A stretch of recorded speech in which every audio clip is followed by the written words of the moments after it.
Hello guys, welcome to the fiction series. Today we are gonna see, what if Naruto x Bellemere x Olvia x Big Mom? Part 1. Huge shout out to NeonZangetsu for this story. If you want more awesome fanfiction like this, don't forget to hit that subscribe button. So without wasting any time, let's get into the video. Charlotte Linlin considered herself a fine woman. Abnormal perhaps, but there wasn't a pirate on the Four Blues or the Grand Line that could look at her and not feel a modicum of appreciation for her uniquely stunning visage. At the age of 20, she stood at a positively monstrous 12 feet in height with an hourglass figure that turned many heads at a glance. Her face held a sultry beauty to it. Large orange eyes were accented with long, delicate eyelashes. A pointed nose and large pouting lips painted a sumptuous red that stood out prominently from her creamy skin. Linlin's long pink hair tumbled down to the small of her back in a waterfall of rose-colored tresses, gathered under a wide-brimmed black fedora that sported a white band and pink polka dots. Needless to say, she was one refined young woman. Well, as refined as a pirate with a bounty 1,643,000,000 berry could be. Linlin wore a white short-sleeved blouse worn open, exposing her polka-dot bra-clad cleavage. Her lower body was enveloped in an underbust corset and tight-fitting shorts made of a dark pink leather. Her long and well-toned legs were clad in matching thigh-high heeled boots made of a shiny maroon leather that accentuated her already extreme height. Lastly, a white captain's coat with pink cuffs and gold epaulets hung from her shoulders like a cape, a large heart on the back. Despite her positively pretty appearance, Linlin's face was set into a deep scowl as she appraised the island through the telescope held in her hands. Fishcake Island was, like many of the islands located in the large archipelago surrounding her home base on Whole Cake Island, in the process of being terraformed to her needs. She traced the hills and forests that ringed the island using the telescope and noticed that the progress in transforming it from humdrum terra firma to a more culinary appearance had come to a grinding halt for one reason or another. It was for this reason that had drawn her out to this outlying island in her territory when she had much more important things on her mind and the primary contributor to her foul mood.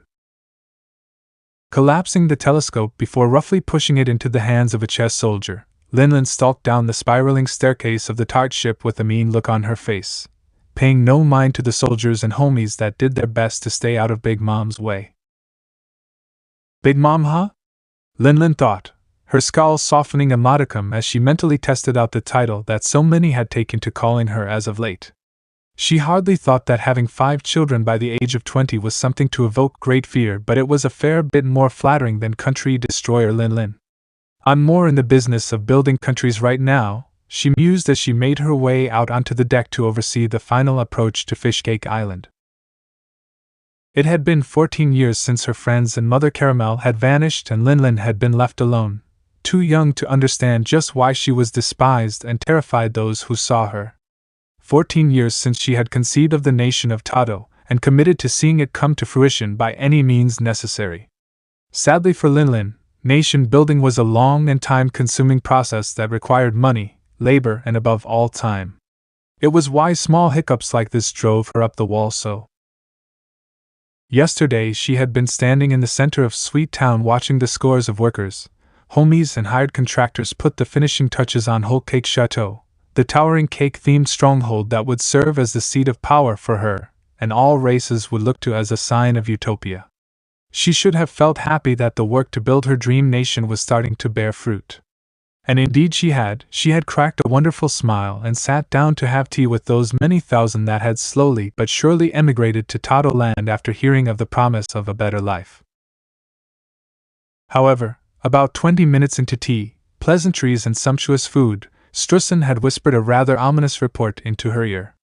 While Whole Cake was mostly finished, Tato land contained 36 islands, each of which was needed to be terraformed to her tastes and made livable. This process required constant work, and there were a squad of approximately 200 homies working away at each island at all times. According to Strussen, none of the homies or workers on Fishcake Island had checked in for the past 5 days. While initially she had simply assumed it was a breakdown in communications, none of the homies from adjacent that her first, and now ex-husband had ordered go investigate had returned. This left Big Mom with a sour realization. There was something unwanted in her territory, and it was too strong for her subordinates to remove.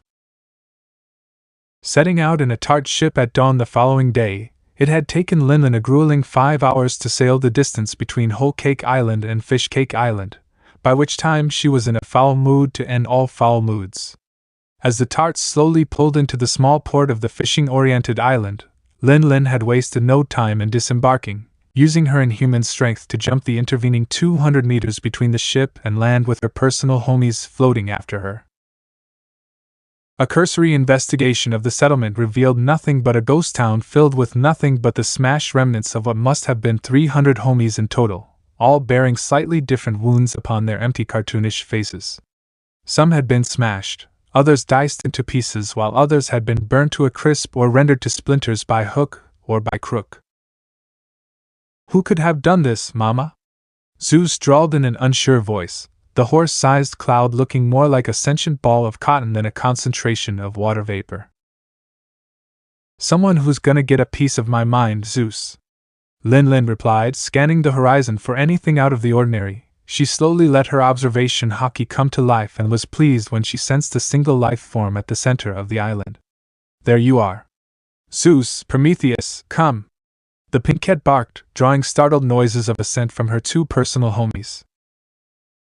She did not rush as she made her way inland, her heeled boots crunching gravel underfoot, following the central river that snaked from the port all the way to the center of the island where the lone life form on this island dwelled.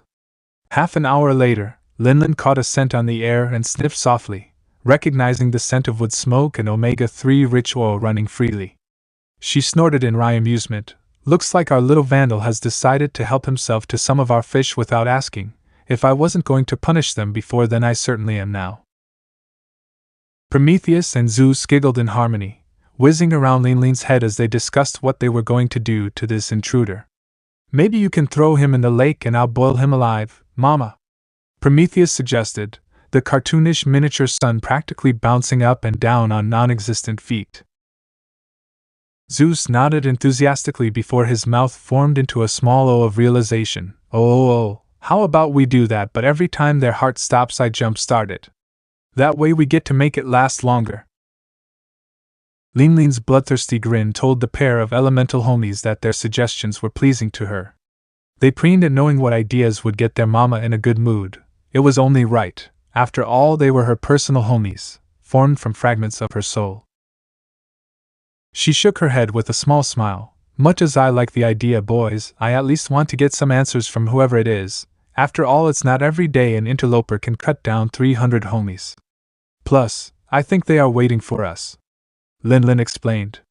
She assumed that she was expected.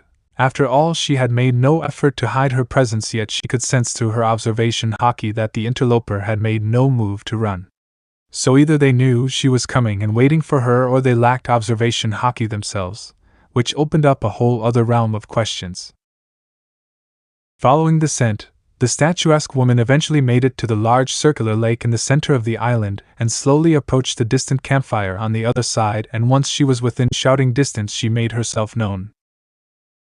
"Who the hell are you?" Sat beside a small campfire with two spits roasting fish over it was a young man with spiky blonde hair and bright blue eyes. The thin whisker marks that lined his face briefly made her consider that he might have mink ancestry, but she quickly discarded that idea. He had a light tan and was of average height, which is to say a full 6 feet shorter than Linlin, but there were two things that stood out to the young superhuman. The first was just how young he was. He couldn't have been more than 2 or 3 years younger than her, which, while not entirely out of the ordinary, clashed with the way he was sitting cooking his fish. The second was that he was dressed in rags. Torn black pants and a scorched two-tone orange and black jacket was worn over a bare chest, and black sandals that were barely holding themselves together. The blonde looked up at her slowly, raising a blonde eyebrow at her massive height while turning over the fish on the end of a spit. "Me? I'm Naruto. Uzumaki Naruto," he answered glibly, confusion swimming in his eyes as he regarded Linlin. Linlin bristled at the nonchalant response. Didn't he know who he was speaking to? "Do you mind telling me what the hell you are doing on my island eating my fish?" she inquired, getting a slight look of embarrassment from the blonde. "Your island?" Naruto questioned in turn, taking in the gold epaulets on her captain's coat. Realization dawned on him that it was a sign of leadership. He winced when Linlin gave a sharp nod. Sorry, I sort of washed in a few days ago and well, I needed to catch a bit of rest. I thought I'd camp out here for a few days until I was back in good shape. The food is really good, by the way. He tacked on with a chuckle, hoping to alleviate the literal storm cloud hovering in front of the sun. Naruto blinked. He thought he had been imagining things when he had first seen the cartoonish forms of Zeus and Prometheus floating on either side of Linlin's head, but lo and behold, they were not dispelled by a blink of the eye. Orange pigment briefly appeared around each of Naruto's eyes before he made a murmur of intrigue as he regarded the pair of homies. Huh, that's a neat trick, big lady, he uttered. Zeus and Prometheus stilled for a moment, something about Naruto's presence giving them pause. Linlin ignored it, crossing her arms under her bust. I see, and how does that factor into you scrapping 300 of my homies down in town? She questioned, watching Naruto stiffen slightly. Seems your vandalism slipped your mind in favor of poaching my fish and squatting on my land. Oh, those creepy cartoon people were yours, huh? He asked, Big Mom answering with a glacial nod. Krarup. Look, I'm sorry, but they attacked me first. As for squatting on your land? How was I supposed to know? There's no sign or anything. Naruto looked at his 2 roast fish spits before sighing. Slowly he got to his feet and dusted himself down. While meeting Linlin's piercing stare, he noted that her eyes were a wonderful shade of orange. I'd offer to pay for the fish, but I don't have anything to pay. As for squatting, well, tonight was gonna be my last night before going on my way. Nothing wrong with starting a little early, I guess, Naruto said, kicking some dirt into the campfire to slough it before turning to leave. Sorry for the inconvenience, big lady, I'll be on my way. Naruto moved past Linlin, passing through the large shadow she cast, and began to walk towards the edge of the lake from which the river would take him back to the port, fully intending on leaving the island behind.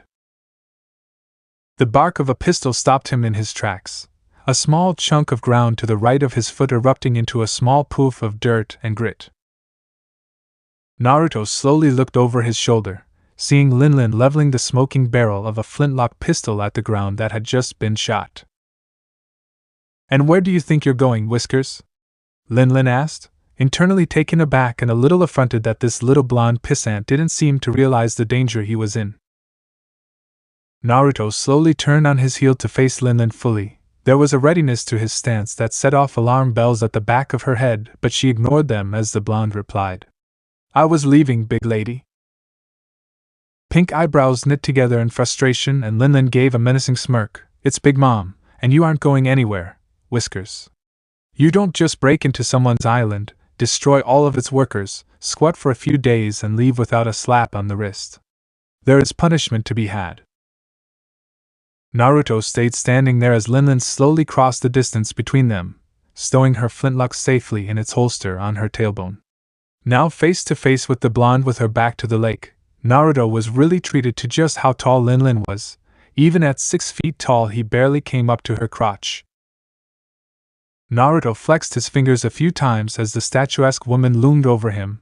He would be lying if he said he didn't enjoy the view, but his mind was on much more practical matters. And what might that be? He asked, his eyes cooling until they were chips of blue ice. Big Mom grinned, twirling a lock of her long pink hands between her fingers before she spoke in an overly sugary voice. We're going to play a game, a deal really, to decide what you're going to do to make up for your crimes. Couldn't you just put up a flag or something so this doesn't happen to anyone else? Naruto said in jest, only for Big Mom to continue to grin at him, her twin homies peeking ominous over each shoulder. She pouted for a moment, her dark red lipstick forming a perfect Cupid's bow. Maybe afterwards, but I still need to make you pay for what you did, Whiskers. Now, Linlin called upon the power of the Sora no Mi and let her contract be spoken, life or pet? Naruto's eyes went wide as a pale magenta aura surrounded him, outlining his entire body and worming its way into his soul. Linlin tilted her head to the side and began to explain. You must be at least somewhat entertaining if you could smash 300 homies. And those whiskers are awfully cute, so here is the deal. I have a fondness for rare specimens. You agree to be my plaything for, She thumbed her chin and thought, let's say 10, no, 15 years and I'll consider your crimes paid for. Or I take 4 times that out of your remaining lifespan. So, life or pet? Linlin expected a range of reactions, from confused demands of wanting to know what was going on to blubbering bartering for a reduced sentence, or even sad denial despite the fear that crept from the existential dread of feeling your soul move entailed. What she got was a searing and righteous fury that burned those blue eyes slitted and red. The last thing Charlotte Linlin saw before everything went to hell was the magenta light of her soul polka scuttering like a candle in the wind. Clench your teeth, was his only warning, chambering a fist. Then there was pain. Naruto's fist slammed into Linlin's jaw in a blur of motion. A subaudible whump was heard before reality caught up with what had occurred. Linlin's eyes bugged out, entire body going briefly limp as the impact of the vicious uppercut lifted her off the ground. Then with a shockwave of pressure, she was launched spinning across the lake in a thunderclap of sound, a kilometer of distance covered in an instant. Grimacing deeply, Naruto dropped back down to the floor as Linlin collided with the distant tree-line, carving a trench of destruction through the forest as she went on unslowed from the Herculean punch that had shot her like a ball loosed from cannon. Bit of a violent reaction there, Kurama rumbled at the back of Naruto's mind, the plumes of debris in the distance finally beginning to settle down.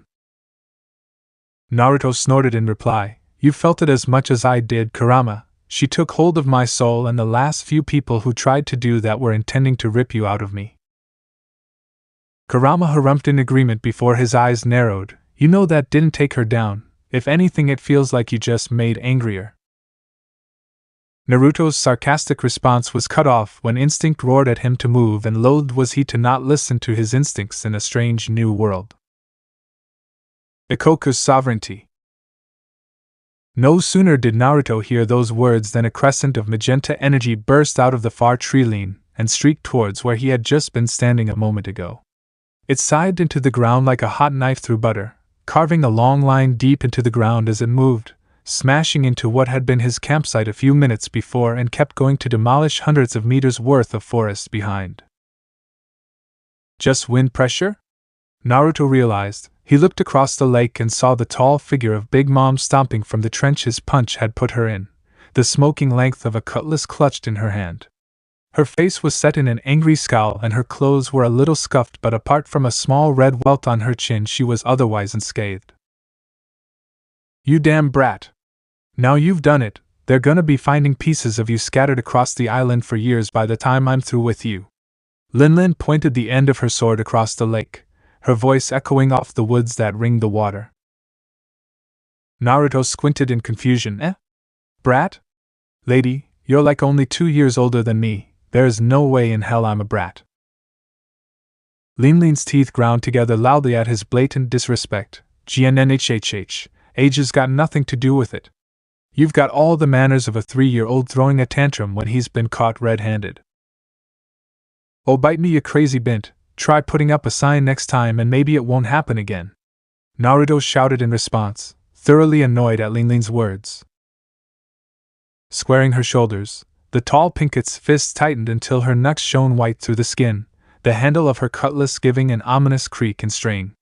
This guy had an attitude, it seemed. It wasn't the first time that Big Mom had dealt with a man running his mouth, and she was always open to dealing out retribution. But this felt strangely personal, and thus dictated her response. Zeus, Prometheus. Yes, Mama. The twin elemental homies answered in unison, positively vibrating at the prospect of a good scrap. Unfortunately, Linlin's words would disappoint them. You two hang back. I'm going to beat some manners into this guy with my bare hands, she exclaimed with palpable excitement, lightly bending her knees and dropping into a ready stance, the flat of her cutlass resting on her shoulder. Both homies gave a disappointed awe before dropping back. Naruto tensed, feeling Linlin's intent wash over the surrounding area in a miasma of vermilion waves lapping against his senses. He watched her closely, taking in every aspect of the delicate minutiae that might herald oncoming movement. The dilation of the eyes, the flaring of the nostrils or twitch of muscle that meant an attack was coming. Then, she came, surging forth in a lightning-fast leap that cratered the ground where she had been standing and soared across the lake as if in flight, set to bring down her cutlass in an overhead slash that would have split a normal man in two. But Naruto was no normal man. Kicking off the ground to meet his statuesque opponent, Naruto made a grab for the descending sword and locked onto Lin's wrists before crashing both his feet into her unprotected chest in a drop kick. Lin gave a small grunt of annoyance while Naruto's eyes widened in surprise. It's like kicking a slab of solid iron, he thought, feeling reverberations rumble through his legs unpleasantly. Making a snap decision, Naruto twisted his body, throwing his weight backwards while bracing his feet against Lin's sternum and levered her sword-wielding arms with the yaw of his body. Big Moms gave a frustrated yelp when Naruto flipped her and with a twist sent her careening into the forest once again, great oaks and pine trees snapping like twigs as she crashed through them. Swearing, Big Mom attempted to right herself amid her flight only for Naruto to blur in front of her, still in motion with fists reared back. Jumping off a nearby broken tree stump that the superhuman had just felled, Naruto lashed out with a vicious straight punch to her sternum, propelling Lin backwards yet again. He bounded from tree to tree with inhuman grace, changing direction like a whirling dervish and continuing to hammer away at her. His targets varied but always consistently aimed for center mass. Lin was knocked in all directions like a pinball, Naruto's constant flood of strike propelling them across the island in a single continuous performance of violence accompanied by the soundtracks of shockwaves and shattered trees. He bounded off the ground after his latest hammer blow to the solar plexus sent Lin into a boulder that splintered on contact, finding himself above her with the intent of drilling a viscous hook to her thigh. However, Lin's sword struck out in a blistering arc towards him, sending another of those lilac-colored flying slashes at the blonde. Acting fast, the Uzumaki twisted his body under the arc of the sword, his left foot whipping up and catching Big Mom in the cheek, though this time he was not able to escape totally unscathed. Gritting her teeth as the tip of Naruto's foot ground into her jaw, Lin made another swipe at him with her cutlass, the ring-covered fingers of her sword-wielding hand landing a glancing blow to the temple. Both of them were sent spinning away from one another, spiraling through the underbrush of the forest, and creating a new clearing in the process. Springing up quickly, Naruto touched his hand to his temple and winced. There was definitely gonna be a bruise there tomorrow. He watched Lin pull herself to her feet and stretch, her great height towering over the ocean of fallen trees that their conflict had created. Concerningly, aside from numerous red welts across her chest and face from where he had landed his hits, she seemed no worse for wear. Ah well, not the first time we've dealt with a tough nut to crack. If at first you don't succeed. His hands flashed into a familiar cross-shaped hand sign, try again. A large cloud of smoke poofed into existence on either side of Naruto, pulling away to reveal a 24 clones arrayed around him. Eh? Big Mom grunted in confusion, raising an eyebrow at the sudden appearance of so many duplicates of the troublesome Uzumaki. You are a devil fruit user then, eh?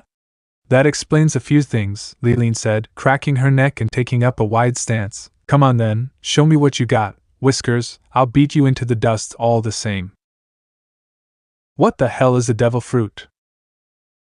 Big Mom blinked owlishly at the genuine confusion in the blonde's voice. Surely he couldn't be that dense. What backwater hole did you crawl out of to ruin my day? She asked rhetorically before rushing at the blonde and his duplicates once again, confident that her haki would see her through anything these obvious illusions could do to throw her off her game. So it was with great surprise that her observation warned her that what she thought were illusions were planning to attack her. HRK. Too late. Half of the clones grabbed one of their fellows and easily tossed them in a fastball special to meet Big Mom, human missiles streaking towards her with an intense speed. Lin swung her sword in a flurry of horizontal and diagonal slashes that caught the vast number of the multitude up in a hail of death, dispelling them with their characteristic pop and a poof of smoke that served to obscure her vision for a beat. Sadly for her, a lone clone had slipped past in the hail of smoke and now bore down on her back with a Rasengan in each hand, driving them home into her back. H. Lin cried out in pain as the pair of spiraling chakra spheres tore holes in her captain's coat, grinding against her back in opposite spinning directions before detonating, plowing her straight into the ground with enough force to bounce back 5 feet into the air. The onslaught did not cease as the dozen remaining clones sprinted at Linlin from all sides, each one landing their own chakra-enhanced punch or kick to her body one at a time with such frequency that she could not settle, bounced in the air between the assault of so many attackers like a common volleyball. She felt strong hands take hold of her ankles as the first clone that had hit her landed and began to spin the calamitous woman around by her ankles, a terrible gust being kicked up by the motion until they were surrounded in a small but potent tornado of dust and debris. Feeling dizzy but no less angry at how a country bumpkin was manhandling her, Linlin managed to wrestle her ankle free and kick the clone in the neck with enough force to break it, its head lolling at an odd angle for a fraction of an instant before popping into smoke that was torn away by her personal tornado.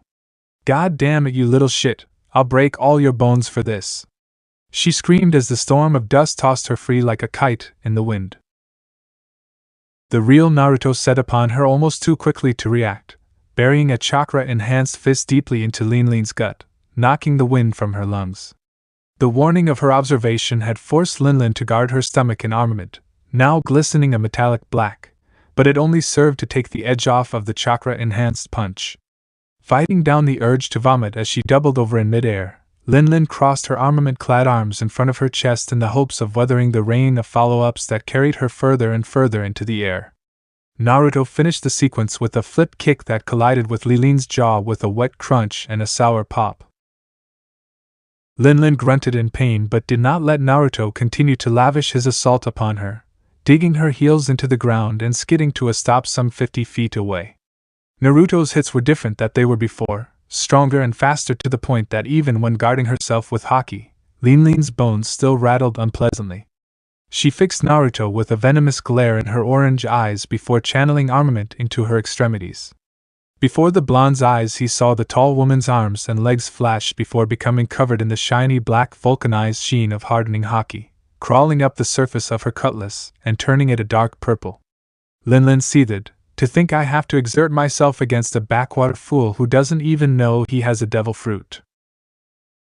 Naruto, on the other hand, assessed the situation with a keen eye, his mind going a mile a minute. "You're the one who picked a fight, Big Pink. It's not my fault if you can't keep up," Naruto shouted in provocation, sending Linlin into a rage that had them clash yet again. They were dragged into a continuous cycle of martial brutality that slowly but surely reduced the forest that covered most of the island to a dust cloud of splinters that could be seen for miles around. Far be it from Naruto to bemoan people for punching above their weight, but Linlin proved to be a troublesome opponent. Despite her incredible size, being by far and away the tallest woman he had ever seen, Linlin had an astonishing level of agility and swiftness, and her confoundingly tough body when paired with the reinforcement of armament haki meant that she could endure a mind-numbing amount of force without seemingly any visible damage save for the odd expletive or pained yelp. Still, Naruto had always been good at thinking on his feet and turning the opponent's advantages against them, and this was no different. His blows became targeted, punches and kicks aimed at Linlin's elbows and kneecaps in the hopes of grinding away at her until something gave, and she was no longer able to move with the speed that she did. He plowed Raisingans into her hands hoping to break her fingers, had clones detonate in front of her eyes to blind her long enough for others to kick out her shins, and sent an endless tide of stamps down upon her thighs with the hope of breaking her femurs. He was not always successful. More than once he took a blow to the head that made stars burst before his eyes or savage knees to the stomach that had him gasping for breath, but what was clear by the time their dance of fists, kicks, and steel came to LUL again was they were both attrition fighters. Panting slightly despite the persistent ache in her arms, legs and chest, Linlin managed a violent grin, spitting out a small globule of blood. How long had it been since she had got into a fight that lasted this long? She could count on one hand the number of other pirates and marines that could actually manage to muscle through her defenses to make her hurt. It was not as if she enjoyed the feeling of being hurt. She was no masochist by any measure, but it was a nice change of pace to be able to cut loose. "You got some skill, Whiskers, shame I gotta kill you." A bead of sweat ran down the back of Naruto's head. "That is not how you compliment someone, you crazy woman." Mama. Linlin cackled, tossing aside her now thoroughly ruined sword and cracking her armament-clad knuckles, uncaring for the blonde's words. What can I say? I'm a refined woman who can appreciate the irony of having to kill what I enjoy. I hope you survive, but if you don't, it's no skin off my back. Now, come at me! She yelled, her eyes wild and full of passion. Kicking off the ground, she zoomed towards Naruto with her right arm pulled back, faint traces of black lightning jumping from her fingers. Naruto watched the keening pirate coming towards him as if in slow motion, letting out a small sigh of exasperation before balling his right hand into a fist. Golden fire burst into life around his right fist, and he punched, meeting the much taller Linlin's fist with a cataclysmic bang. The world darkened around the pair as their fists ground against one another, black and golden lightning sparking from the point of contact, and a tempestuous storm roaring away from the epicenter of the clash, shattering and uprooting the remaining trees on the island. The ground began to crater beneath their feet as a column of chakra and haki slowly took form in the air above them. Linlin's orange eyes slowly began to widen in disbelief as Naruto held her back at ground zero, his arms steady and his eyes slitted gold. No matter how hard she tried to physically overpower him, she could not get that flaming golden arm to so much as move an inch backwards. Actually, the opposite was true. He was pushing her back. Battle cry carrying over the wind, Big Mom mustered her armament and Conqueror's haki into the clash and slowed Naruto's advance, but could not stop it. Mama! The shrill voices of Zeus and Prometheus called over the din. Mama, you have to stop. The island can't take much more of this. Huh! Linlin looked over her shoulder at the two cartoonish homies looking at her with abject terror etched into their simple faces, looking around the blasted heath of a battlefield with wide eyes. Following their gaze, Linlin took in the black sky and the lights lancing through it. Unlike a clash between two Conqueror's haki users, her and Naruto's clash had an entirely different knock-on effect on the environment. Instead of splitting the sky, it roiled like an inverted volcanic eruption, a plume of tar-black cloud roiling down from on high towards the island with bolts of gold and purple lightning slashed down and left large craters with each explosive strike. How was he doing this? What manner of man was this that continued to push her back as the very world itself convulsed at the monstrosity of their clash? She had to win, if only so she could ask him why. Zeus, Prometheus, to me. Giving a loud affirmative, the pair of homies suddenly changed, going from caricatures sprung from a child's mind to very real and quite scary appearances. Zeus grew larger and darker until he was a bona fide thundercloud crackling with arcs of heliotropic lightning, his easygoing smile morphing to a sinister grin. Prometheus, on the other hand, ignited, becoming a globe of dark orange and yellow with the yawning specter of a face at its heart, jagged-toothed and glowing red eyes looking at Big Mom. They flew towards her, pushing against the wall of ever-present air pressure that the clash produced, and slowly made it through to touch Linlin's outstretched hand. Prometheus's fire went up Linlin's shoulders and into her hair, setting it ablaze and having it float behind her in a halo of monstrous fire topped by her resilient polka-dot fedora. Zeus snaked across her shoulders like a flowing liquid and ran up her arm before settling around her wrist like a bracelet. With a renewed roar of effort, Linlin willed the duo to join the effort, lightning and fire coiling around her fist, finally bringing Naruto's glowing fist to a stop. The heat around them began to slowly rise as the storm above grew stronger still, tearing swaths of Fishcake Island from the land and tossing them out to sea as if they weighed nothing. Naruto narrowed his eyes dangerously, their pupils now bar-shaped like a toad. He could sense it now, the wine in nature from the island as their struggles slowly but surely made the world come undone. The ground beneath their feet shook terribly while the distant lake where all this had begun slowly boiled away from the omnipresent heat that roared from Linlin's new corona of light and fire. She's strong, but we've fought stronger, Akarama? He asked his partner, maintaining eye contact with the woman's orange orbs.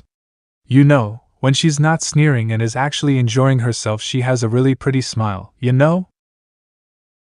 Kurama scoffed at the sentient. Leave it to his partner to see the silver linings in someone currently trying to kill him. As Linlin watched, Naruto's entire body was immersed in that same golden fire and light, and in that moment, feeling the fragments of her soul and manifestation of her will grind against the auric brilliance of Naruto's power, Charlotte Linlin grasped for a brief moment the totality of the soul she was locked in combat against, and was stunned. It was not big, nor was it huge. No, those were too small a series of words to define the size of Naruto's soul arrayed against her. It was titanic, gargantuan, gigantic, bigger than all the souls on Tato land combined. It's monstrous, she breathed before in a single soundless tide of brilliant gold power she was overpowered and sent into blissful unconsciousness. Strussen bit his lip for what must have been the 1,000th time in the last 5 hours. When he had taken Linlin aside yesterday and told her about the communications breakdown from Fishcake Island, he had tried to caution a measured response of making their way to the errant island in force with a series of tarts to cut off any potential escape of whatever interloper had trespassed into their land. Alas, Linlin had never been one for patience when it came to sating her desires and had jumped on a lone tart ship at first light when most of Whole Cake had still been asleep. He hadn't found out about her bold journey until a maid had come to his quarters and roused him from his sleep, quickly springing into action and mustering 5 tarts full to the brim with chess piece homies and set out to follow. But much as he wished it, he could not expedite the journey across Tato land. He was not like Linlin who could simply fly on her 2 homies. He was beholden to the winds and tide. Damn it, Linlin, you're getting too hard to control, the short pirate thought, cutting a slice from the tart's deck and using his devil fruit to turn it into a genuine piece of cake that he greedily stuffed into his mouth. Now in his early 40s, the diminutive co-founder of Tato land showed signs of his age. His once curly black hair was streaked with gray and sported a pronounced mole on his large nose. Deep lines marred his forehead that spoke of many years of dealing with stress caused by the walking calamity that had been his one-time lord and partner. Initially it had seemed so simple. After witnessing that monstrous young girl do that atrocity nearly 15 years ago, he had a simple goal in mind. Guide the unbridled force of nature that she represented towards the goal that he had harbored, creation of a land where he and those like-minded could call home without persecution for their nature. And for a long time he had got just that, traveling with the girl and guiding her on the path to piracy with the knowledge that so long as he kept her fed and happy that the ideal pirate's paradise would be born. But as she grew up, she got smart enough to realize that there was nothing stopping her from doing what she wanted because she truly is a monster. Strussen stuffed another piece of cake into his mouth, licking the frosting from his fingers and barking an order to the crow's nest. The pawn responded that Fishcake Island was now in view, drawing a sigh of relief from the pirate. The waiting had been killing him. Popperin? A small childlike voice spoke from behind him, causing Strussen to look over his shoulder. Mama close? He cracked a small half-smile. Yes, Paraspero, your mama's close. We'll be seeing her soon. The precocious 2-year-old's eyes lit up with happiness at Strussen's words, sticking his long tongue out and giggling merrily to himself before sauntering over to his siblings on unsteady feet.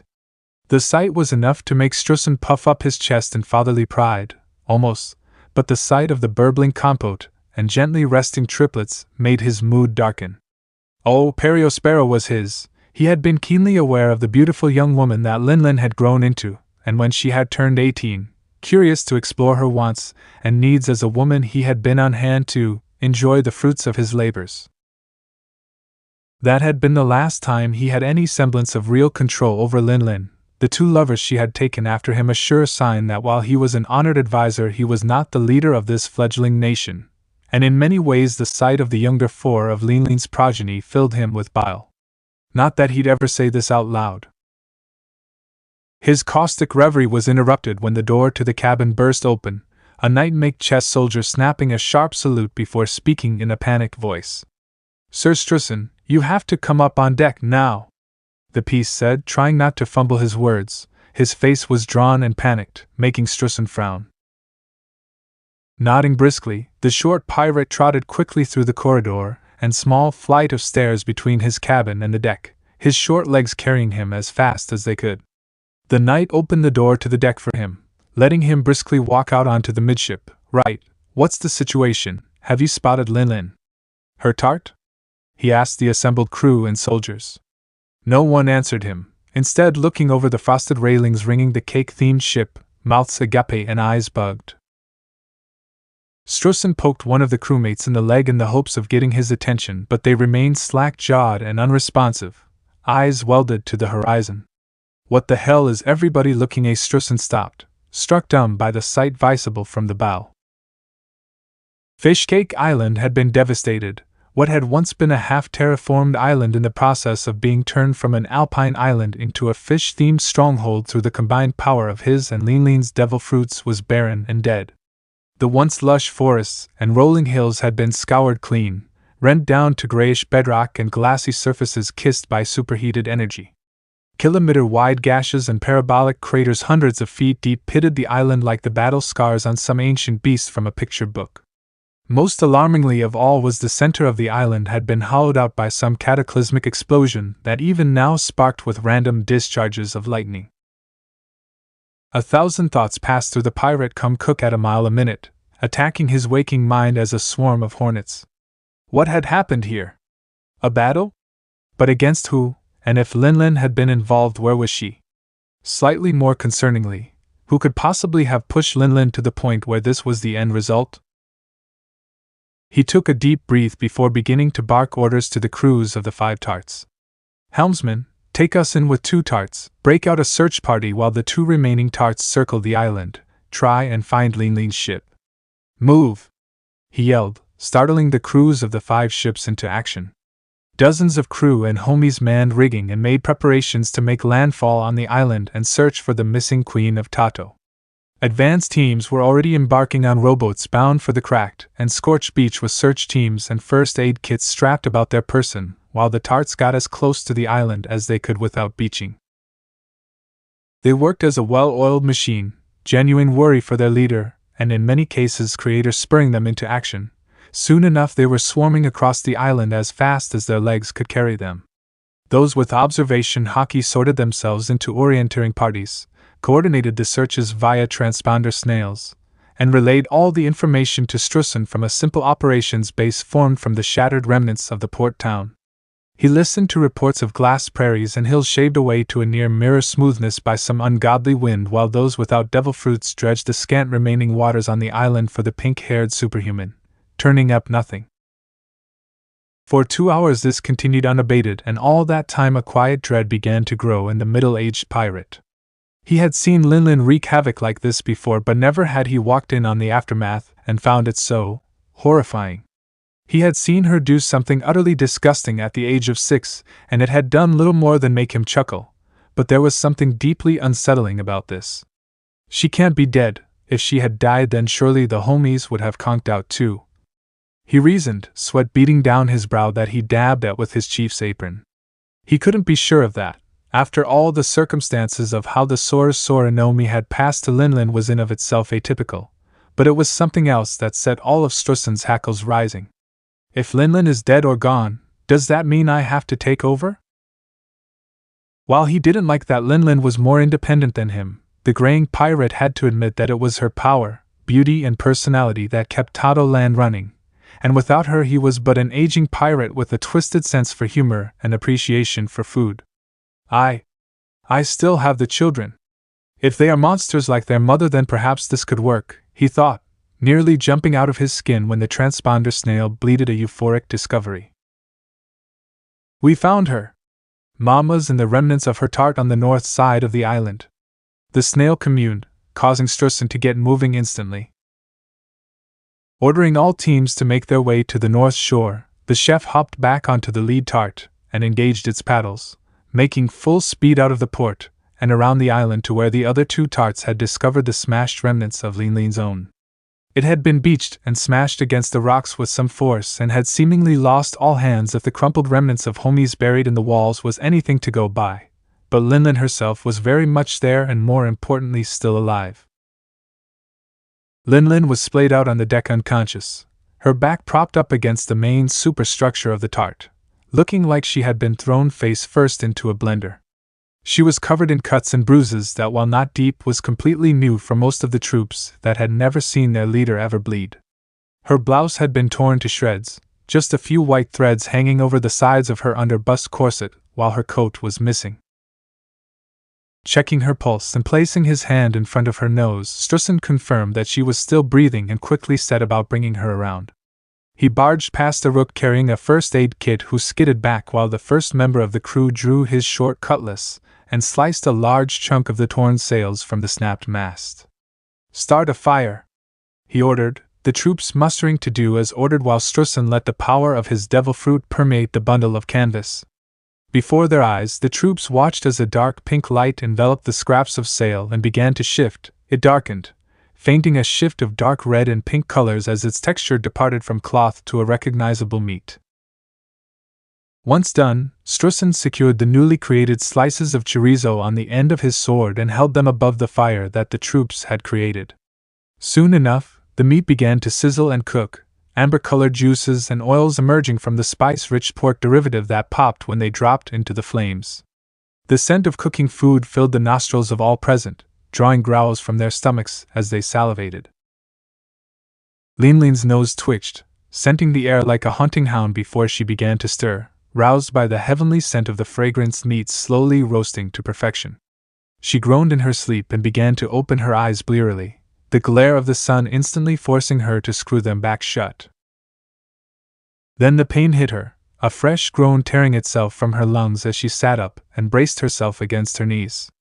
Her mind was fogged with pain and hunger, begging her to find somewhere warm and dark to sleep off the aches and pains that thundered through her body. Confusion prickled at her half-awake mind, not understanding the reason for the pain. The memory of the last few hours was a fog of aching bones, howling winds, and shining gold. Her orange eyes snapped open, memory burning itself to the front of her mind like a hot poker pressed against her forehead. Shooting up, Linlin looked around feverishly at the assembled crew who all instinctively took several steps back in fear, her towering form a head taller than even the tallest of the king's soldiers. Breathing deeply, she slowly recognized each of their faces and settled on Strussen looking up at her with guarded worry, sword-bearing foods slowly dipping into the fire.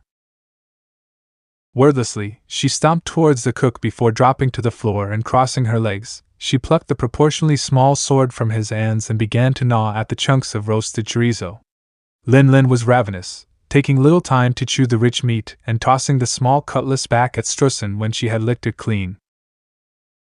"Linlin, what the hell happened here?" Strussen asked candidly, gesturing with both arms at the remnants of Fishcake Island. He was about to ask more questions when he heard Linlin's stomach give another loud growl and thought better of it. He pointed at the assembled crew with the tip of his sword. "Everyone grab as much food and drink from the pantries of all the ships as you can and bring it here. Now!" The pieces snapped fearful salutes before scarpering off in the direction of the other ships, tearing open containers of rations, sweets, and preserved meats, and brining it back to their leader who continued to satiate her hunger. The graying middle-aged pirate watched on, nodding to himself. It would prove difficult getting answers out of Linlin when she was hungry. She was likely to eat them alive if her hunger pang got bad enough. Linlin gulped down canteens of sweet teas and sugary milkshakes, slaking a thirst that had built up over her forced rest, and while she took the edge off the pain she came to think about what had brought her here. She had never, ever, received a thrashing so extreme as the one given to her by the whisker-marked warrior. It went beyond simple physical injury which even now made her bones quake and rattle in phantom pain. No, it was the spiritual pain, the feeling that she had rallied the vitality of her soul against Naruto, and with a single thought he had smashed through it like a comet falling to earth. It was utterly new, a violation and brutality delivered with such callous yet sincere intent that "I want to see him again," she whispered, setting down the small wedding cake she had been about to toss in her mouth, and using the back of her wrist to wipe her face. Who, Linlin?" Strussen asked in confusion, running over the number of people that could possibly render Big Mom into unconsciousness. "Was it Garp? Zephyr? Sengoku or that brat Nugate?" he asked, feeling fear stab at his heart at the prospect of those monsters being loose in Tata land. Were they bound for whole cake even now to uproot their work while the fleet was away? No, it was someone else, a blonde with whiskers on his cheeks. One with weird powers. Linlin remarked with a frown before looking up into the now clear sky, a far cry from the tarry maelstrom that their battle had turned it into. we're going to hunt him down as soon as we get back to Whole Cake. What? No, we can't do that. We have to see what we can salvage from this mess and fortify our borders. After that, we have more pressing things to worry about. Struzen yelped, waving his hands in a show of complaint. Plus, there's that invitation from Hachinos to worry about. Are you giving me orders, Struzen? Linlin ground out, looking down at the diminutive pirate imperiously, her narrowing dangerously. But his words did serve to remind her of part of the reason she had initially been so annoyed to have to come out to Fish Cake. Several weeks ago, an invitation had arrived from the so-called Pirates' Paradise Island of Hachinos sent by one Rox D. Zebek. It was a simple proclamation, an invitation to the strongest pirates of the New World to join under one banner in the hopes of achieving all they had ever wanted. While Linlin may have thought of Rox as a good-for-nothing snake, she couldn't deny his strength, and had been intending to venture to Hachinos after the completion of Whole Cake Chateau to further her own interests. But now thoughts of getting her own back on the spiky-haired blonde was at the forefront of her mind, an itch that needed to be scratched. We set out to find that whisker-faced vagabond as soon as we can, and you, Struzen, she fixed a baleful glare on her first mate, if you think for even a moment that you can order me around like a child anymore, I'll make my displeasure known. She uttered, vitriol all but wafting from her mouth. He opened his mouth to try and argue his point, but felt the scorching gaze of Linlin's orange eyes boring down on him. He lowered his head in defeat, conceding the point. Yes, Linlin. But where do we even start looking for him? Tato Land is a big place, and he could be anywhere. Linlin hummed in thought, templing her fingers until she caught a glimpse of something poking from underneath the heavy rings on her right hand. Gently she pinched the object between forefinger and thumb and drew it out from under the ring to inspect it, her face breaking into a wide predatory grin. I have my ways, mamma. She giggled, letting the single thread of spiky golden hair glint in the afternoon sun. Meeting the gaze of the man in front of him, Naruto felt a single eyebrow raise in befuddlement. He was currently perched on a stool in front of a counter, its long surfaces paddled in rich dark woods with a collection of beer pumps affixed to one side in brass. It was quite clearly a tavern of some kind, its appointments warm and homey with a roaring fire set in the hearth, and the booths upholstered in exotic fur pelts to help enhance the sense of warmth. It had been a few weeks since his rather bombastic departure from the now trashed Fish Cake Island, and a combination of water walking and flight had put him clear beyond the burgeoning archipelago of Tato Land. After a while, he had grown bored with the seemingly endless mix of sky and sea and had endeavored to call on Isabu's gifted powers to swim at intense speed as far east as he could. At least he had assumed it was east. Many years of shinobi life had indelibly burnt the fact that east was the direction of the rising sun, but who knew anymore when he was quite obviously in a new world entirely. The stars in the night sky were different, and he was sure there was nowhere near as much ocean back home. Let alone these so-called sea kings. Some kings they were, swam back to the depths with one punch to the head, he thought glibly. So many things had been trying to eat him for so long now that it didn't exactly faze him anymore. Instead, he was more overcome by the weirdness of his current locale. Despite being sure beyond all doubt that he had headed east, his present island was stuck in perpetual winter. Yukiryu Island, the bartender had called it, was appropriately named given that the snow-covered rock formations made it look like a great icy WYRM perched atop frigid waters. Was east actually north here, then? Perspective, Naruto, keep your mind on the present weirdness. Particularly the bartender currently having a heated conversation with the third biggest gastropod he had ever seen. Bada-bada-badabda, bada-bada-badabda, burbled the transponder snail, its creepily animated eyes locked on the bartender as he lifted the receiver to his mouth. Kachuk! A beat passed before the snail's face morphed into a cartoonish approximation of the bartender's brother-in-law. Hey Ganta, it's me.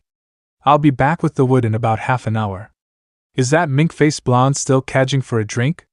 Said a gruff voice, causing a tick mark to appear at Naruto's temple. The bartender rolled his eyes before shooting Naruto an apologetic look on behalf of his brother. Open snail, you dumbass.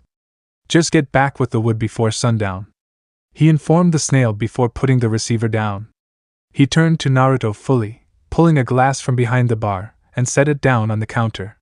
Sorry about that, it's not every day Yukiri gets visitors, let alone one that walks on the water. "'S'all good," Naruto drawled, still studying the gently breathing snail intently. "Sorry I got nothing to pay for a drink, though." The bartender waved dismissively. "Nah, you'll make for a good story to my wife, and on account of my brother running his mouth, I say you deserve one on the house." Naruto grinned, ordering a glass of orange juice and ice. When the tumbler of vermilion-colored juice was placed before him, he sipped at it slowly, letting the sharp citrus sweet ease his mind and let him finally have the time to consider the series of events that had brought him to this strange new world. It had been mere moments after they had been returned from Kagaya's dimension to the foot of the divine tree at the hands of Hagoromo, and the returned Kage when Sasuke had done the unthinkable. Declared his ill-fated rebellion. Yet as Naruto and the rest of Team 7 had debated the ethics of what the last Uchiha had envisioned, Naruto more than ever could see the darkness in his spiritual brother's heart, the honest-to-God belief that what he had planned was right, and that the previous 2 days of abject carnage had taught him nothing. Choosing to cage up the freshly released Bijou in front of their own creator had been the final straw for Naruto. The brothers' feud would end, once and for all. And thus it was that he and Sasuke had journeyed to the place where it all began, that Naruto had deceived him. A single clone remained at the battlefield with Sakura and Kakashi until the original and Sasuke were halfway to the Land of Fire before making its way to the freshly made Shibaku Tensei that Sasuke had trapped young Kurama within, stowing away within the folk's celestial body until just the right moment, chipping away though its insides until at last, he laid his hand upon his captured partner. In truth, it was this success that had propelled him to this new plane of existence.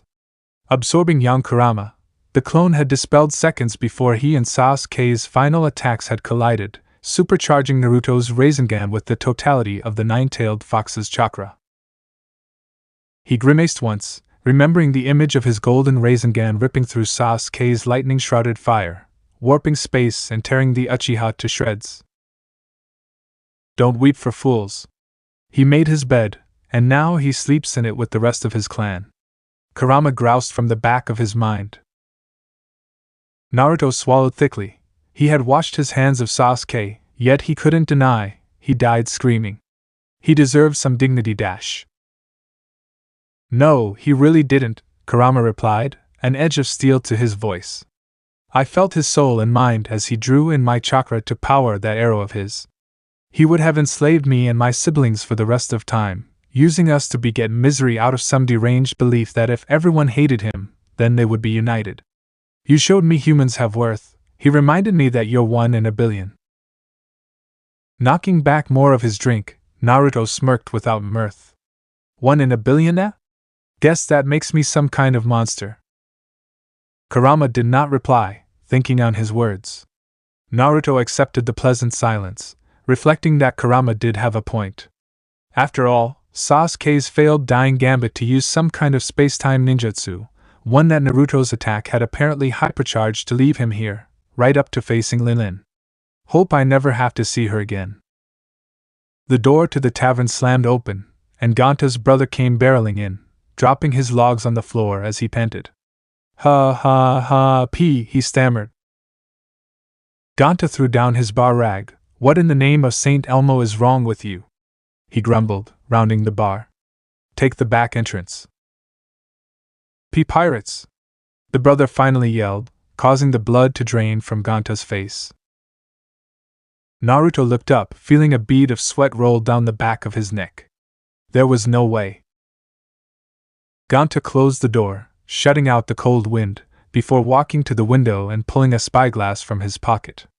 Looking through it, Naruto watched as the older man slowly turned as white as a sheet of paper. Oh gods no, it's her flag. The country destroyer. That sounds familiar. Naruto adopted a constipated look before making his way to the window. In the distance, slowly cutting through the sheets of thick white snowflakes that gusted down from on high, was a single smudge of hot pink. I mean, maybe someone else uses a pink ship? His senses, in tune with the flow of nature even without sage mode, slowly expanded over the intervening distance, feeling the emotions of every living thing on Yukiryu Island. The brothers to his side were hysterical with fear while the tiny hamlet at the island's heart sounded the alarm. Yet it was not with the men and women of the island that the most concise feeling was given but the animals. From the smallest insect to the most giant bear, all looked in the direction of the oncoming ship with a unanimous agreement. A storm was on its way. Naruto's eyes narrowed, a glimpse of movement snatched amidst the snow. Something blurred from the front of the ship into the skies above the island and was rapidly approaching in a loping parabolic arch. A streak of pink lit the sky, and Naruto could say this was the angriest of them all. He lifted his glass and finished his orange juice before quietly thanking the two brothers and stepping outside. His feet crunched against freshly fallen snow as he looked up at the approaching human comet, hearing a loud, shrill, all too familiar voice locked in a battle cry. Whiskers! Naruto tensed his legs, watching her like a hawk as she grew closer before. With a grunt of exertion, he leapt, taking to the air with a crack of thunder, a shockwave emanating from where he had once stood. Rocketing through the air, gravity all but an afterthought, Naruto kept his aim firmly on Linlin, face set in an annoyed scowl. Linlin's head snapped to look at him, her observation hockey clocking his approach, yielding a savage grin while falling to reach his rise. She reared back her fist to chamber a punch. It flashed once before being covered in the black sheen of armament hockey, not taking any chances this time. Naruto accepted the challenge and answered in kind, albeit with a twist. Pulling back his own fist, he flooded the limb with earth-style chakra, causing the forearm to slowly darken to an earthen brown that was almost black, hardening as he had once seen Kakuzu of the Akatsuki do. Throwing their hands forward in some unsaid signal, the pirate and ninja collide in the air, their fists slamming into one another with extraordinary force. Their collective strengths kept them airborne for a few moments, his golden chakra pushing against the purple energies of the Sora no Mi. Yet in that time, Naruto was able to look up into the attractive face of Charlotte Linlin. It was twisted by rage and passion, yet as her eyes burned with the anger of the scorned, her plump lips split into a savage and self-indulgent grin. One that, despite Naruto's better judgment, he returned. The two auras, gold and purple, thickened around the pair, shockwaves buffeting the island below, and creating an empty space in the snow that had now been kicked up into a blizzard. As before, this was no clash of conquerors hockey. The sky did not split, but instead, the storm above the island seemed to grow more intense until finally, with a shared yell of exertion, their power struggle broke, each one blasting backwards towards one of the serpentine rock formations that gave the island its name. As he fell, Naruto performed in Yukimi to gracefully touch down upon the gray stone while Linlin landed hard, the heels of her maroon thigh boots biting deeply into the rock. Eyeing her, the blonde noted she was mostly the same as she had been on Fishcake Island, save for a few minor cosmetic differences. She had changed her blouse to one with an ascot worn fully buttoned closed while her captain's coat had gained a furred lining to deal with the cold. Naruto suddenly felt self-conscious of his own ragged clothing that he had not had time to change. Hi," he said slowly, his breath coming in great clouds of steam. "Please leave." "Hey! You can't talk to Mama like that," Prometheus growled, popping up on Linlin's right shoulder. "Yeah," parroted Zeus, emerging from the left, their eyes sparked with each of their respective elements. "You messed up her island and then ran away." Naruto pouted, "Not my fault. If you didn't want to wreck your own island, why fight me there? I mean, people call me dumb, but I don't shit where I eat." He chuckled, enjoying the mix of fire and lightning that shot from the annoyed homies. Linlin, however, didn't speak, keeping her eyes locked on Naruto while slowly drawing her cutlass. He noticed that the cracks he had put into it during their last fight were still there. "Don't tell me you own this one too. Still no flag." He gestured around. Linlin finished drawing her sword, tapping her foot in anticipation. "No, this one isn't mine, there's not much call for it, but who knows, maybe after I kill you, I'll take it as my territory, and use your head as the sign." Naruto's eyes narrowed. "I don't die so easily." When nature chakra began to swirl around him, both arms darkening with earth chakra. Lin took her sword in both hands and raised it beside her face, her glowing orange eyes reflected in the steel. Neither do I, but it seems you grasped haki quick enough. Naruto looked down at his arms, tilting his head in curiosity. The hex haki again? 'Cause this sure as hell isn't it. Take this seriously. Lin raged, surging forward with sword held high, jumping into the air for extra force. Naruto crossed his arms and took the blade on his hardened forearms, hissing in annoyance at the pain. He may have her beat in physical firepower, but it didn't change the fact he only weighed 112 pounds, and she was struck with several hundred tons of force. I can't, there are people around. He pushed her away with a shoulder bash, hitting her in the stomach due to the height difference. She went skidding backwards, and in that moment, Naruto formed a cross-hand sign. A dozen clones popped into existence in a puff of smoke before jumping off the side of the rocks to the island below. Plus, I have no reason to kill you. Grabbing Zeus, Big Mom squeezed him tightly until he began to discharge large bolts of violet-colored electricity that concentrated into a slowly lengthening lance of lightning. I am trying to murder you, you little brat. Naruto flashed through 3 hand signs before grabbing his right wrist, blue sparks starting to jump from his hand. Lin stamped a foot forwards, catering the stone beneath her forefoot before bending at the knee, levering herself forwards for maximum force. The lance grew 3 times in size before, at last, she let it fly, Vajra. The purple lightning sped forward, leaving burnt ozone in its wake, less an electrical attack, but rather a thick stream of pure energy sent barreling right towards Naruto. She cackled in the joy of battle, but a different sound also filled the air. 1,000 flapping wings. Naruto tracked the lightning bolt. It was nowhere near the first time he had been forced to dodge lightning, but he had no intention to, not when it could take a chunk out of the populated island they stood upon. He took his hand, surrounded in a potent haze of blue lighting, and thrust forward to meet the Vajra head-on, a name ripping itself from his throat. Raikiri. The front of the lightning bolt appeared to deform on contact with his sensei's jutsu before the piercing power of lighting style did as it was bade, giving the technique its name. Naruto split the purple lightning bolt right down the middle, the 2 remaining halves sent in either direction, harmlessly dissipating over the sea. Lin paused in that instant, transfixed, the sight and sound, the fury and serenity, this whiskered blonde who she intended to kill, taking her attacks and responding in kind. Was he always that dashing? Her heart skipped a beat. Mama, mama, mama, mama, mama, mama, may mama. She laughed, hearing the distant boom of thunder out over the sea. Backwater idiot you might be, Whiskers, but you've made my day this time. She allowed Prometheus to roll up her arm and cover her sword. Show me a good time, Whiskers. Context, lady, geez. Naruto barked in reprisal before leaping forwards once again. Yukiryu Island was soon swallowed in a blizzard of thunder. And by the log, my name is Naruto. Uzumaki. Naruto. The ship pitched and yawed in the water, its crew doing its level best to pull in the sails lest the tremendous tempest being kicked up by the feuding monsters did not tear them from the masts and leave them crippled. They had thought they had made the perfect preparations for this, in Strolson's opinion, foolish endeavor, to the point where the pink polka-themed ship had been equipped with an ice ram to navigate the icy waters surrounding the winter island.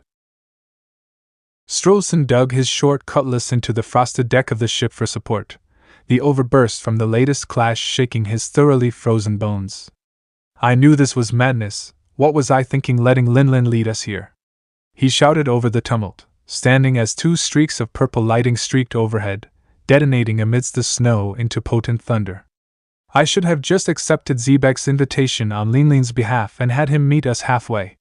To say this small contingent of the burgeoning Big Mom pirates were having a bad time was an understatement. Since her defeat at the hands of the whiskered blonde, she had a single-minded focus to hunt him down and make an example of him. And in that respect, they had made mistakes.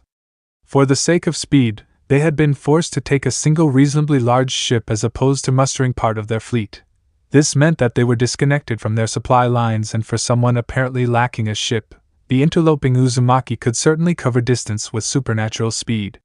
He grimaced, turning the collar of his winter coat up against the frigid winds. What bothered him was the fact that Linlin seemed so dead set on chasing the blonde down. While she had been murderous with fervor, her focus on the matter was arrow straight and backed by a will harder than sea prism stone. With the exception of food, drink, and attending to her infant children, Linlin had spent every waking moment standing at the prow of the ship, eyes practically welded to the horizon. The very moment she had clocked the blonde's presence on the currently blizzard-trapped island, she had used her Herculean strength to leap kilometers of distance in a single bound, her intent clear. That, Strolson realized for the 12th time these past weeks, was a problem. Linlin was many things to Strolson. His ward, his apprentice, his captain, his former lover and mother of his son, but her abnormal power and overly naive end goal had been a boon for him. It kept her focused on their shared desire of Toto-land, and her more destructive impulses could be channeled into creative projects that benefited them all, especially him. But this apparent mink hybrid, the cook had never seen the blonde for himself, only knowing he had whiskers from Linlin's descriptions. He had Linlin's undivided attention and the strength to match her. The longer this pursuit continued, the more progress would be lost, and the more his hold over the pink-haired 20-year-old would begin to slip. "God damn it all," he grunted under his breath. A chess soldier ran up the stairs towards him, snapping off a harried salute as frost gathered along the blade of his polearm. "We have a report, Sir Strolson," the Rook-themed crewmate said loudly, keeping a respectful tone despite the evident discomfort. The cook gestured for him to get on with it. "We have confirmed that Mama has engaged her prey on the island and has broken into a vicious battle." "No shit." Unaware of the short man's thoughts, the soldier continued. "The maelstrom is preventing us from making landfall on the island, but our reconnaissance teams have got a look at what's going on the rest of the island." "Anything of note?" the curly-haired man replied, wondering if any plunder might be had to make this trip somewhat worthwhile. Nodding, the Rook said, "There's a modest hamlet located in the center of the island, mostly villagers living off the game in the forests. At least we might be able to restock on rich meats." He coughed, catching himself. "Mama puts a real dent in our stores this far away from resupply ships." Turning to sweep back along the deck, he was brought up short when he added, "There's one other thing, sir." "What?" "Mama's prey. He's evacuating the hamlet to the far coast." Pausing, Strelson looked over his shoulder at the crew member with a deadpan expression before looking at the blooms of distant fire and lightning rumbling from atop the stone pillars of the very much still in battle Naruto and Linlin. He looked back at the soldier, who sweated profusely.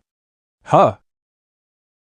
There are reports of clones of the blonde moving through the island to evacuate the citizens from their homes and avoid collateral damage. Perhaps it's some kind of devil fruit." "Oh, that's just perfect," Strelson drawled, sarcasm dripping from his words like poison.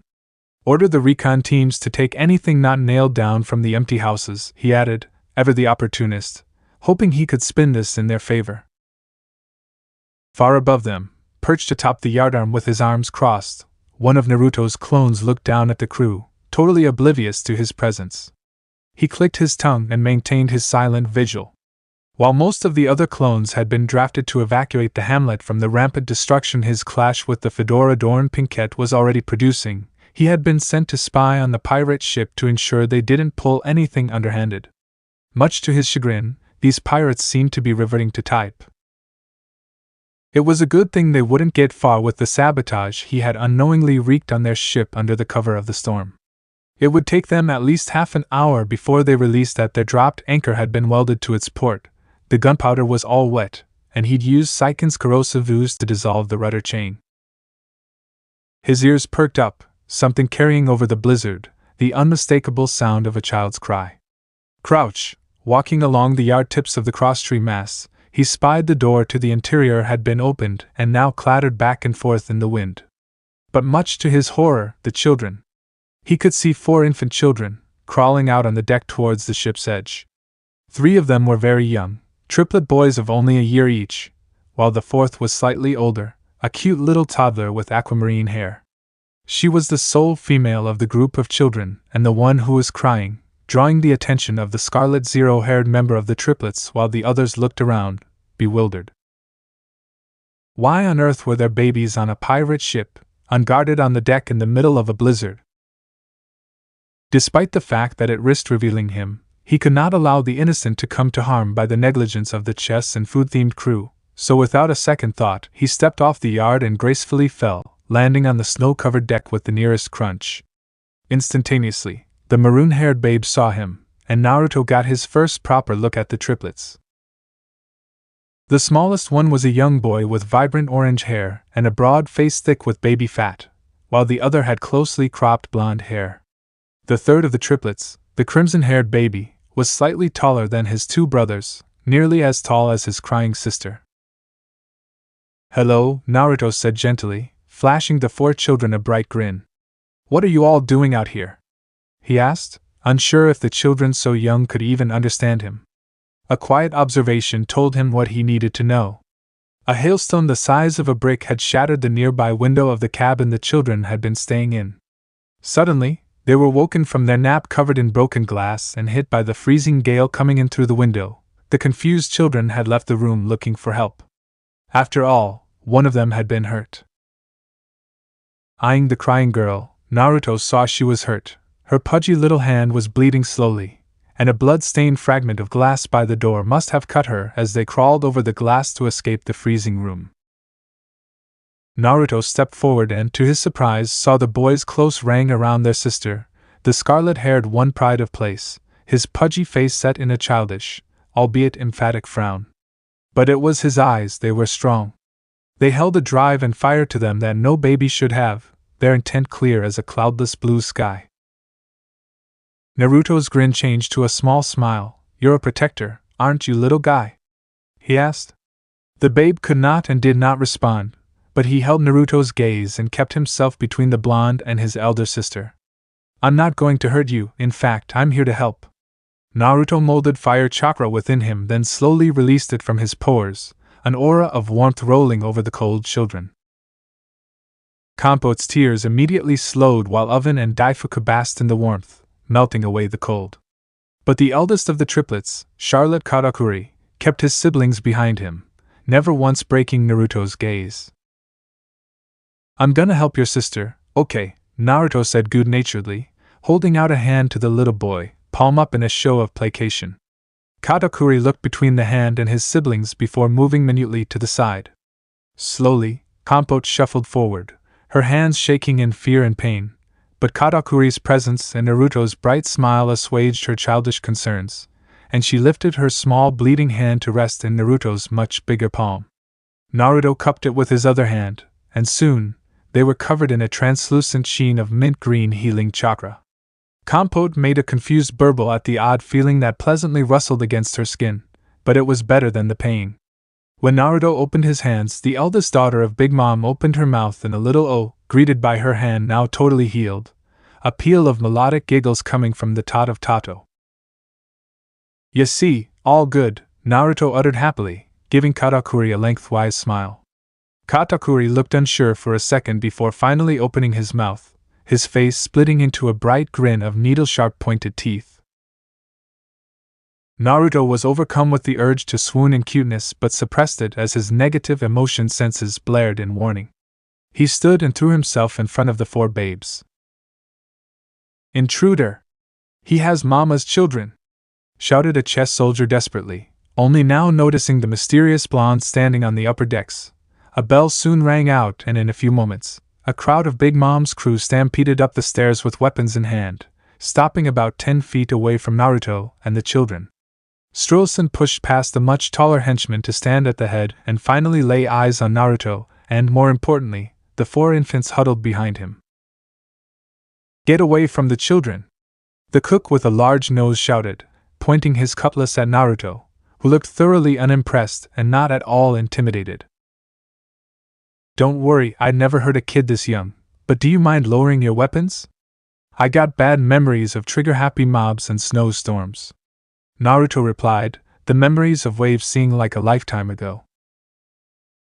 The pirates exchanged uneasy looks before slowly lowering their weapons, not willing to risk a negligent discharge when 3 princes and 1 crown princess of their burgeoning nation could be caught in the crossfire. Naruto let out a sigh of relief before addressing the scowling first mate. I'm guessing that Big Nose there is the boss around here? Strolson gritted his teeth at the barb, thumbing his nose and tightening the grip on his sword. Yes, now what do you want? Naruto hummed and thought, not much. I've done what I came here to do and beyond watching to make sure you guys didn't attack the villagers while the boss battles thigh highs over there. He jerked his thumb to the concussive shockwaves ripping out from the island, referring to the somewhat provocative footwear the 20-year-old captain had taken to wearing. As a matter of fact, the only reason I'm here is cause this little one hurt her hand. Compote burbled in confusion, looking between her brothers, the man who had helped her and the crew, unaware of what was happening. Strolson's brow knitted together in confusion, not understanding the altruism from an enemy. Was he another soft-in-the-head monster like Lin Lin? He was happy that Perispero had been safely sent back to Whole Cake Island weeks ago. So you'll leave then? Naruto nodded before seeming to think better of it. Actually, there are 2 things you could do for me. The crewmates bristled, shouting obscenities at the interloper for holding the children hostage in exchange for services, but a stern look from Naruto, and they felt an almighty weight slam down on them. Within reason, Strolson ground out between gritted teeth, sheathing his sword. Great, you got some brains. The first thing I'm gonna need is a blanket, the fluffier, the better. The blue-eyed teen requested BB ply, and the first mate gave the order to acquiesce. Soon, a fluffy pink and red polka-dot blanket was tossed at his feet. Naruto bent down and retrieved the blanket before wrapping it around the 4 children, who snuggled into its warmth. He spared a glance to Katakuri, the babe looking up at him in fascination. Keep your siblings safe, little man. You're a protector, I can see it, he said before getting back to his feet. And the second thing? Naruto scratched the back of his head in embarrassment, cringing as the nearby island shook.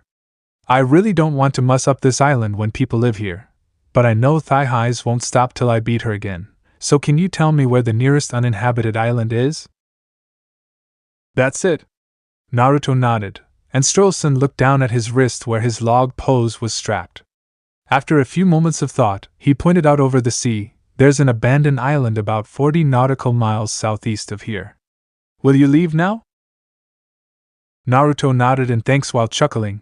I was never here in the first place. Just like that, the clone popped, vanishing in a puff of smoke. Beady Eyes looked around wildly. Is he gone? He demanded to know, the observation hockey users amongst the crew shaking their heads while other members of the crew carried the children back inside. A flicker of golden light caught his attention, and looking out towards Yukiryu, he saw an orb of brilliant gold rocket away from the island, flying in a southeasterly direction at high speeds. Lin Lin followed, riding atop Zeus as if he were her chariot. Follow them, he ordered, waving his arms around wildly for emphasis and sending the crew running to their stations. Alas, Naruto's parting gift made itself known. Sir, he's disabled the rudder chain. Damn! Echoed out over the icy waters as the retreating forms of Naruto and Lin Lin vanished over the horizon. The chase over the ocean had persisted for several minutes until they eventually arrived at the deserted island, and Lin Lin could honestly say she preferred it that way. The whisker-faced menace could fight her with so much more ferocity that she felt her bloodlust sing in chorus with the storm that inevitably followed them to the island, turning the icy surface and rocky landscape into volcanic glass before a volley of gigantic raisingans had once again introduced her to the dirt. By the time she had regained her bearings, he had once again vanished into the wind, little more than a speck of gold light disappearing over the horizon, slipping through her grasp once again. She followed on Zeus as best she could, discarding her now destroyed cutlass, but the blonde's aerial speed was not a gap she could easily cover, and to her immense displeasure, she was forced to return to her ship for food and drink. Letting out a blast of her conqueror's haki upon discovering he had thoroughly disabled it, and by the time a replacement ship had been able to relive them, it seemed that their target had vanished into the ether for good. But despite what few thought, and even fewer would speak aloud, Linlin was not an idiot. Beautiful? Certainly. Set in her ways with a temper that could boil an ocean. Without a doubt. But an idiot? No, sir. Charlotte Linlin, when not strung between her projects and vices like a blood-drunk sea king, could display an unsettling level of critical thought. She had the means to track Naruto at any time and the passion to learn from her missteps so that when their final clash eventually came, she would be able to quite handily pound him into the ground and force him to lick the dust from her heels. It was a month before she found him again. Word of a curious golden fox having sunk a marine near the Red Lion sent Linlin on the warpath, discovering Naruto once again on the jungle-packed island of Punk Hazard. She arrived with a flotilla of 12 ships at her beck and call, bombarding the island's shores with cannon fire to keep the duo hemmed in by a ring of fire. The battle, as always, began a storm of biblical proportions and, as before, ended with Linlin's defeat. Naruto had conjured a dragon from each element, and left her temporarily submerged in water, robbing her of her strength long enough for him to smash her blockade and escape. Again and again, this process repeated. Naruto would slip away to explore part of the new world, but eventually, Linlin would track him down, resulting in a blood-spilling battle that, more often than not, resulted in Linlin's defeat. This was not to say that she did not make progress. Her temperament with regard to the blonde had slowly but surely cooled from its burning hatred to a rivalry that prickled with emotions that she could not truly identify. She enjoyed fighting him, enjoyed the thunder of blood in her ears with each fantastical display of strength and plethora of questions he opened up. What was he? Definitely not a devil fruit user given how adept he was at swimming. An offshoot Lunarian, she had thought once as they danced across the lava fields of Perodo, Naruto summoning up great eruptions of magma that he shaped into fox maws to snarl at her. Oh, wouldn't that be a treat, the only race not present on Tato land being a conquered ancient race. No, he doesn't have anything other than that golden energy of his. As Naruto's form was once again wreathed in golden light, Linlin felt her spirit soar. For every battle that they had had, the appearance of the golden cloak had been the sign that he began to take her seriously, and that acknowledgement, the thrill of being able to make someone she was coming to see as an equal try. I want him to acknowledge me, she had thought, wrapping herself in Prometheus like a cloak of fiery armor, electrified fists trading blows with a volley of chakra arms jackhammering down on her. The ethereal arms moved with blinding speed, each rocking her to the core as he pummeled her into the blackened lava field. The air hummed with their passage as they danced like golden serpents, delivering a barrage of blows with pinpoint accuracy. The very ground quaked beneath their ferocity until, once again, Naruto rendered her unable to move. He stood there, the cloak bleeding away, and panted lightly, resting his hands on his hips while she glowered weakly up at him. He gave a cheesy grin before turning on his heel and leaving. As he began the trek to the coast, he called out to Linlin over his shoulder. "Say hi to the kids for me." Linlin eased herself into a sitting position, watching as he went, her glower lowering to a smile and cheeks flushed with red. "I want him." Tanagari Island stuck out like a sore thumb amidst the lapping blue waves of the New World, though not for what you might expect. While all islands in the second half of the Grand Line were weird to the point where the first half had long been dubbed paradise by comparison, Tanagari was the odd one out. It lacked the grand scale of the closed-off Wano, the submerged intrigue of Fishman Island, and certainly not the constant violent lightning storms that had mysteriously intensified over Raijin Island these last few months. No, Tanagari was, for lack of a better word, normal. It had no odd shape to it, no strange weather or rampant sea king problem, just 20 kilometers of mild weather, green trees and a sea breeze. If one were to not count the colossal red and white tower in the center of the island. Situated in the center of the island was a tower made from a four-legged base sunk into a parabolic dish before rising up a thinning neck cross braced with red and white striped metal lattices, the very apex topping out at 3:33 m on the dot. With its color and shape, one might think of it as a colossal striped windsock jutting into the sky. "Kinda looks like a metal shinju," Naruto observed, his blue eyes reflecting the odd vertigo-inducing phenomena that all tall buildings seem to produce against the sky, as if in motion while knowing it was still. Kurama roused from his nap, shivering unpleasantly. Don't bring up that thing so early. If I never hear the word again, it will be too soon. The fox breathed out slowly. Naruto sent a wave of apologetic feelings to the fox, cringing lightly as he put his hands behind his head in whimsy. The air rustled his clothes as it passed him. The Uzumaki no longer wore burnt and shredded scraps of cloth for clothes, having been able to cobble together an outfit he was somewhat fond of. Naruto was dressed in an off-red long captain's coat with cobalt blue lapels and gold, military-styled epaulets on each shoulder. His lower body was clad in a pair of somewhat baggy green pants with the bottoms taped tight to his ankles by a roll of white bandages, his feet tucked into black soft-soled shoes with a notable point to their tips. He accented this with a blue sash at his waist, a matching scarf over his mail undershirt, and his Konoha headband worn around one arm. He liked the outfit, even though he thought the leopard print coat lining was a little much. "Are you listening to a word I'm saying, boy?" said a woman's voice, causing Naruto to quickly look down at the woman in front of him. A wizened old crone in a lab coat sat at the controls of some kind of computer. Naruto blinked several times before shuffling in embarrassment. He ran a hand through his hair. "Sorry, Grandma, I was a million miles away." The old woman growled in annoyance that he wasn't taking this seriously. "So are the celestial bodies you're asking me to look at. Keep your mind on the present, and you might just learn something." Naruto nodded as the woman pointed to the screen displaying 7 planetoids of varying sizes. "As I was saying before you zoned out, our world's mesosphere, that is, the part of the atmosphere with air in it, extends far further beyond what you would think, maintaining a breathable atmosphere in the blackness of space. Within this supermesosphere are 7 moons that orbit the planet, the biggest of which is what most call the moon, as it is the one that reflects the most light at night. The Sky Islanders from Burka call it Fairy Verth." Naruto absorbed the information like a sponge, adding it to his growing stock of knowledge about this world that had become his home for the last year. Yes, a year. Almost 12 months to the day he had crash-landed on the outskirts of Tato Land, the now 18-year-old shinobi felt no real rush to get back for 2 reasons. The first reason was that there was no real need.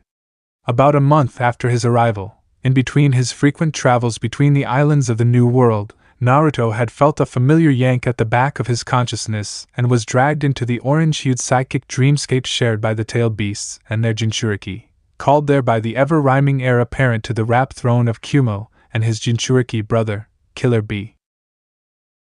The reunion, fleeting and incorporeal as it had been, was a joyous thing indeed, and Naruto would be lying if he said he hadn't shed a tear, a fact that he would fervently rebuke Kurama whenever he brought it up. The two had exchanged words and stories about what Naruto had been doing while stranded and how Bee had managed to break out of the infinite Tsukuyumi. As it turned out, Kakashi had been the mastermind behind the freedom of the world. He had initially thought it impossible to undo the fruit of Project Tsuki no Mi with him stranded, given that Hagoromo had specified that the chakra of all 9 Bijou and a Rinnegan is needed to break the jutsu. But his sensei had proved a resourceful one indeed.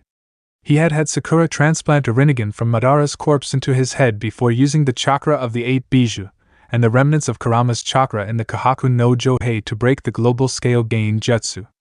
He'd even been crowned the 6th Hokage after Tsunade had stepped down in the aftermath of the war, the lucky bastard. Naruto had been practically waiting for Bee to break into a heartfelt verse about how soon he would be home, but all he was greeted with was an ominous silence. The second reason he didn't go home was, well, he couldn't. Whatever Sasuke had done to send him here, the dimensional distance was so great that while the Bijou could telepathically contact him, he could not be reverse summoned back home. It had been a pretty desperate few minutes after that, grasping at straws before he came to a conclusion and smiled. So what? So what if he couldn't go home right now? The world was at peace, the Bijou were free, and he knew his people would work towards some kind of way of bringing him home, and in the meantime, he could always talk to them via the telepathic link. But what to do in the meantime? Why travel the world, of course, as Jiraiya had done before him. In the last 12 months he had been traveling from island to island, people to people, learning all he could about this land and its peoples. It was a long process, given there were over 50 million islands on this planet, but he wanted to see all it had to offer and, if he found wrongs, maybe put them right. And this one here is called Oda. It's the furthest away from the planet, and has its own minor satellite called Narutoxharem, the old scientist said, tapping a button on her command console. With the sound of hundreds of tons of scraping metal, the red and white tower slowly tilted, pointing towards a different area of the sky. Grimacing at the sound, Naruto shot the old woman an askance look. "Doesn't the sound bother you?" he asked unsurely. The scientist shot him an amused look before reaching towards her ear where a black shell earpiece protruded. Pulling it from her ear, Naruto raised an eyebrow, seeing that it was a tiny snail, a smaller breed than the transponder snail. "I went legally deaf 10 years ago, Sonny, been on hearing snades ever since." He pulled the face, watching the slippery gastropod disappear back into her ear. "Doesn't that feel weird?" "Nah, got used to it, and he eats my earwax, so it's a good trade. Plus, if it means I can keep using the most powerful radio telescope in the world, then it's worth it," she enthused, putting her hands on her hips. "Those stuffy old Bints on O'Hara can look into history as much as they want. All I care about is the world beyond the stars." Naruto nodded sagely at the words, masterfully hiding his incredulousness. Then again, was he not the same one that had been chased by and was probably still being chased by Big Mom? Oh, on that account, he was definitely the strange one. It did not matter how far he went or how fast he ran, nor how severely he buried her in the dirt, Charlotte Linlin, Queen of Todo Land, always found him. "I still don't know how she's managed to catch us so many times, that hockey crap's so cheating," he mused quietly, curious as to how she consistently achieved the feat. The longest he had ever had before she tracked him down was 2 months.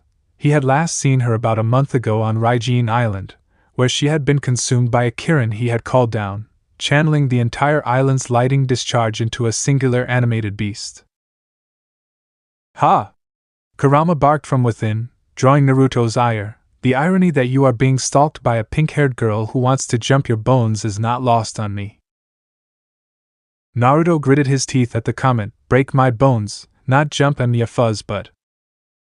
"Same difference." "It's really not." "Then your human courting rituals are truly beyond me." Sarcasm boiled from the words. Breathing deeply to calm the nerve Kurama was enjoying poking, Naruto reflected that maybe something was there. He was unsure when it had happened, but after so many battles, Linlin's bloodthirsty grin had morphed into something disquietingly more innocent. Enjoyment. Her thunderous battle cries had transformed into whoops of jubilation as she did battle with him, exchanging small talk as much as promises of paying. She had even, much to his immense surprise, actually started putting up territory markers. He was oddly proud for some reason.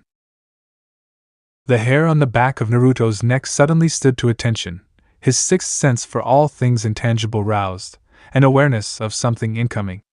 The professor was in the middle of her speech describing the exodus of the sky peoples from the outlying celestial bodies down to the white seas when suddenly a wave of conquerors' haki washed over the entire island, invisible to the naked eye but appearing to Naruto as a pink-purple haze.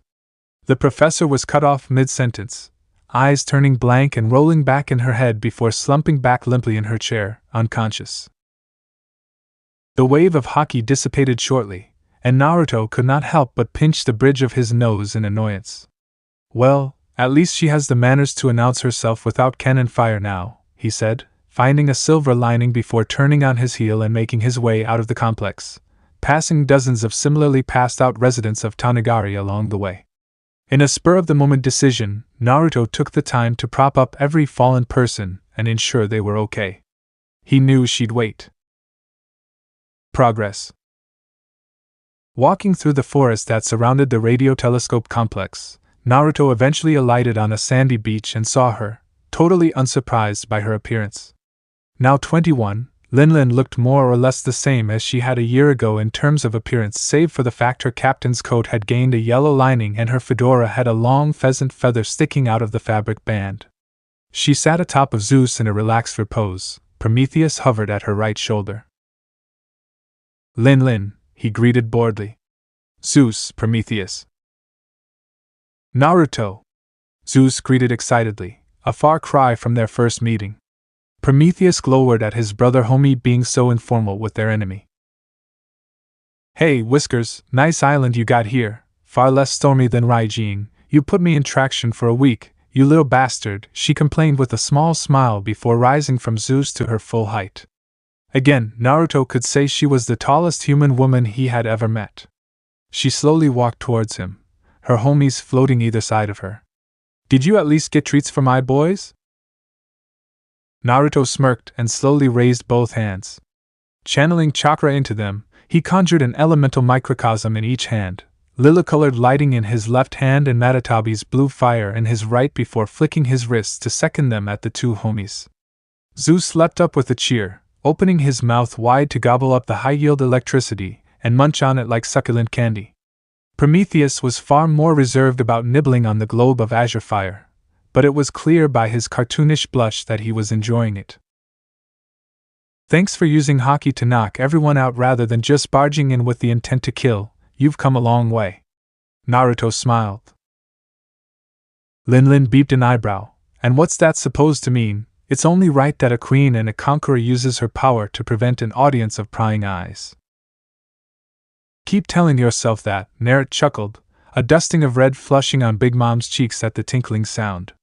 Where's your ship, by the way? You usually have one tart to glower impotently at me from the sidelines. The statuesque woman walked along the waterfront, dismissively looking out at the cerulean waters. They were taking too long to resupply, so I came by myself. More than enough to deal with a backwater little half-mink.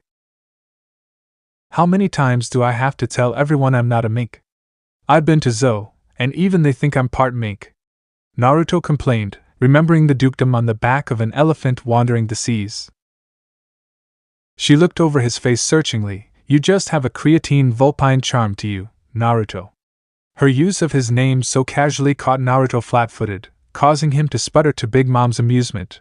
I take that you won't give me the fight I want with those people on the island, but we're in luck. She raised her arm, twirling her finger in a show of theatrics before pointing north. There just so happens to be an abandoned island 40 kilometers that way. Looking at Lin, Naruto considered her, unsure of what her endgame was anymore. But it was fine to acquiesce if it got people out of danger. Approaching the lapping waves, he casually stepped onto the water and began walking across it in the direction she had pointed as she mounted up on Zeus. The island shook violently, a tempest of invisible wind shaking the forest to its foundations. Once again, the Queen of Tato and the last Uzumaki met one another in battle, sparks of clashing weapons flowing across the treetops like a water of ephemeral fire. Stay down! Naruto yelled over the scratch of a slowly expanding raisin shuriken, carving a smooth crater in a plateau, his opponent in the center. Silence reigned for a solitary moment before the beautiful woman's laughter echoed. Ha! You're strong, Whiskers! Much to his chagrin, the young woman clawed her way upright again, shrugging off the sting of the raisin shuriken. No one gives me a thrill like you.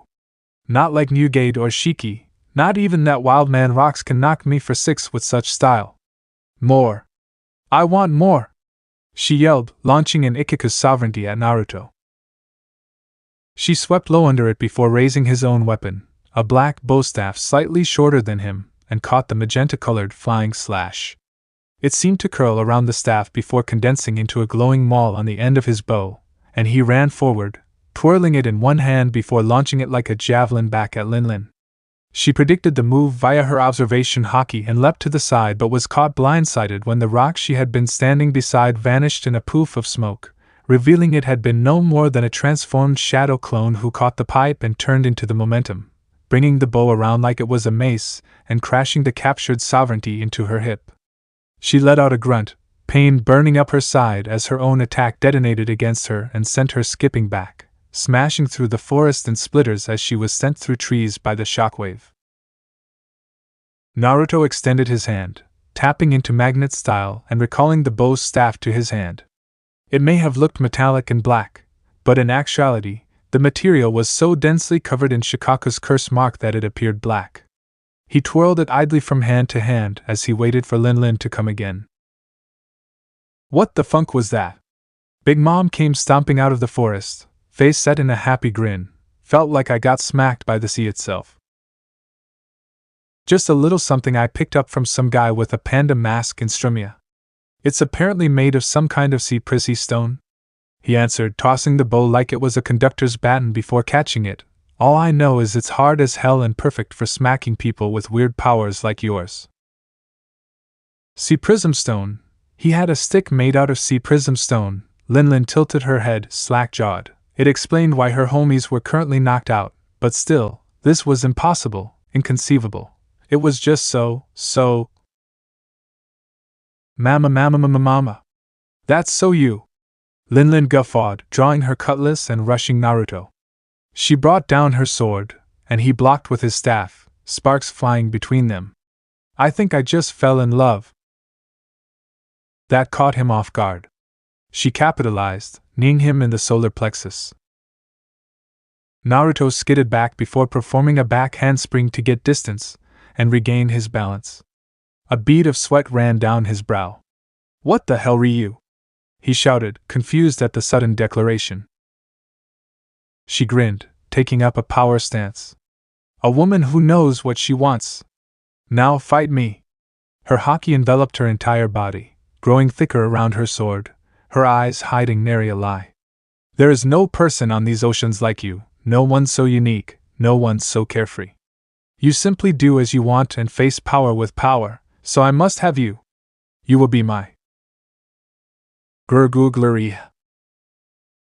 The sound echoed over the clearing with a sour note. Lin's face drained of color, and her eyes swam with pain, the shroud of haki around her guttering like a candle in the wind. Not now! She hissed under her breath, placing a hand on her stomach and clenching her fist in dismay. Not when I'm so close. Gurguglery. Ag! She screamed, her sword falling from her fingers to clatter against the ground. Doubling over in pain, it took a superhuman effort to keep herself from falling over as her midsection caught fire. It had been some time since she had felt this agony, her body asserting its will with such ferocity that conscious thought nearly evaporated from her mind like water on a skillet. No! She would not lose to a hunger pang. She was a queen, she ruled, she was not ruled over. She was not a monster. What's wrong, thigh highs? Orange eyes widened. Lin slowly looked up into the tanned face of Naruto, his features set in a concerned expression.